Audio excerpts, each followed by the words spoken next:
allons examiner le dernier vœu inscrit à l'ordre du jour de notre Conseil, les vœux 212 et 212 bis, relatifs à la convention entre l'Université PSL et la BNP Paribas. La parole est à Daniel Simonet. Mes chers collègues, ce vœu montre un exemple de greenwashing le plus total.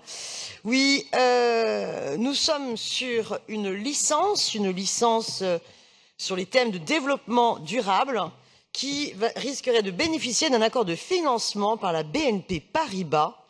C'est la licence dite School of Positive Impact à l'université de recherche Paris Sciences et Lettres. C'est juste un grand scandale. Il faut savoir que BNP Paribas, c'est la banque française qui finance le plus les énergies fossiles. C'est par ailleurs la BNP qui a été mise en cause plusieurs fois dans des questions de prêts toxiques, de fraude fiscale et d'activités dans les paradis fiscaux. Alors, ça n'est pas pensable, imaginable une seule seconde qu'une licence sur le développement durable dépende d'une telle banque. Pas simplement parce qu'on est attaché à l'université publique, à la laïcité et à l'indépendance de l'enseignement et de la recherche des intérêts privés, c'est que là en plus on est dans une hypocrisie la plus totale. Mais le problème, c'est que l'hypocrisie, je la trouve aussi dans le vœu de l'exécutif. Dans le vœu de l'exécutif que vous me proposez, il n'y a pas une seule fois le problème justement de la nature anti-écologique de la BNP. Dans le vœu de l'exécutif, on a un peu l'impression que finalement ça reprend un débat quand justement nous étions plusieurs élus dans cette assemblée à dénoncer que Total soit le mécène du théâtre du Châtelet pour les travaux. On nous avait répondu: ouh là là, il ne faut pas stigmatiser une entreprise, touche pas à mon lobby, on pourrait dire. Donc pas touche à mon lobby. Le vœu de l'exécutif, c'est pas que je sois en désaccord avec ce qui est proposé, mais il n'y a pas la remise en cause de fond. Est-ce qu'on trouve normal qu'une université soit en mécénat avec la BNP au vu des activités de la BNP? Donc je maintiendrai mon vœu, autant le dire tout de suite. Merci beaucoup. Marie-Christine de Mardelais. Alors merci Daniel Simonet pour votre vœu qui me permet de revenir sur ce projet de licence.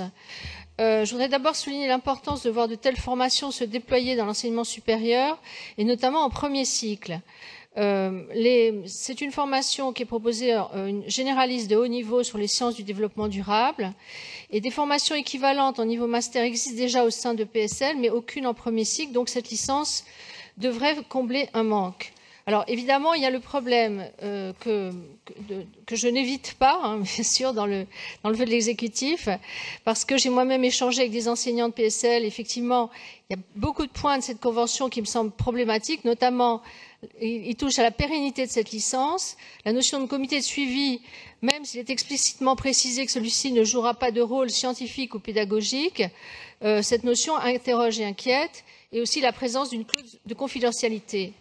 Donc le vœu de l'exécutif vise à rappeler ces points, mais également, s'il le fallait, à réaffirmer notre complet engagement en faveur de la liberté pédagogique et l'indépendance des enseignants-chercheurs. Et je vous annonce qu'après avoir échangé avec la présidence de PSL sur ces points de manière très précise, après avoir manifesté l'inquiétude de la ville soulevée par ce partenariat de mécénat et relayé par les enseignants, étudiants et personnes universitaires, j'ai obtenu l'assurance que ces points seraient révisés dans une future convention et surtout que la mise en place de cette licence était reportée d'1 an. Donc nous avons eu également la confirmation que ce projet de licence, qui est important, comme j'ai dit, dans le paysage universitaire parisien, serait bien maintenu, qu'il mobilise d'autres moyens de l'université PSL et que d'autres partenariats seraient recherchés. Je vous propose donc quand même de retirer votre vœu, mais même si vous avez dit que vous ne le feriez pas, mais je suis pleine d'espoir, sachant que je suivrai personnellement l'évolution de ce dossier en affirmant les principes et les valeurs d'indépendance universitaire que nous partageons. Merci beaucoup. J'ai donc été saisie de 2 explications de vote. Monsieur Glaise, Madame Filoche. Merci Madame la maire. Le groupe écologiste va voter à la fois le vœu de Madame Simonet et le vœu de l'exécutif et bien insister sur le côté perfide de la proposition de la BNP, puisque en soi, donc, ça ne va pas modifier donc, le programme pédagogique, mais c'est uniquement pour faire du greenwashing. Ça veut dire que par la suite, donc, le BNP pourra dire donc j'ai participé au financement donc d'une chaire concernant les questions écologiques. Or, dans les pratiques, et c'est là aujourd'hui qu'il faut regarder, c'est ce que font donc ces grands acteurs. Et la BNP est sans doute un des pires acteurs donc dans le double jeu. Donc en France, il fait donc des choses comme financement de cette chaire, et puis en Australie va financer une des plus grosses mines des plus polluantes du monde, en toute tranquillité, sans que ça les gêne au plus haut sommet de la direction de la BNP. Donc nous voterons les deux vœux. Merci Monsieur Glaise. Madame Filoche. Ce sera la même position pour les élus Génération, pour les mêmes raisons.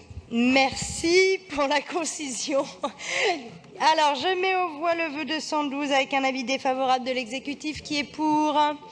Qui est contre? Qui s'abstient? Il est rejeté. Je mets aux voix le vœu 212 bis de l'exécutif.